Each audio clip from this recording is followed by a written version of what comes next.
A judge in Cairo has upheld Hosni Mubarak's 3-year prison sentence for corruption, but he's allowing the former Egyptian president to go home.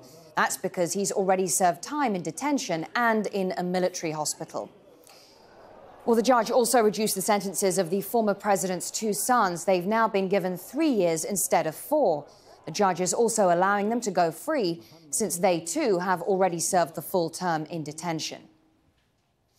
Well, since Mubarak was ousted in 2011, the former ruler has faced a string of trials. The most serious was known as the trial of the century, where Mubarak was charged with ordering the killing of protesters during the revolution. Initially, he was sentenced to 25 years in jail, but he was acquitted in a retrial. That verdict is being appealed, and a final decision will be made early next month. The second case was one of corruption. Mubarak was accused of squandering public funds on renovating his private residences. In his retrial on Saturday, the court found him guilty, sentencing him to 3 years in jail.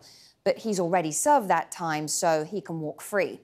Mubarak was also charged in 2 other corruption cases. He was cleared in one, and the other never made it to court. Yahya Ghanem is an Egyptian journalist in exile. He says all charges against Mubarak and his sons were selected strategically.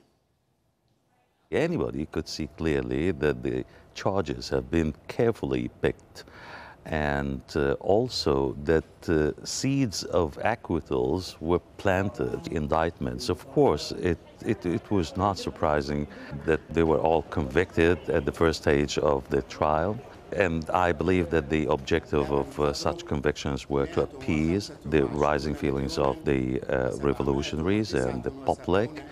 But they knew very well that in the next stage of the trials, they were going to be acquitted. In my view, it aims primarily and basically to kill any chances for future chances for Mubarak's son to run in any upcoming presidential elections.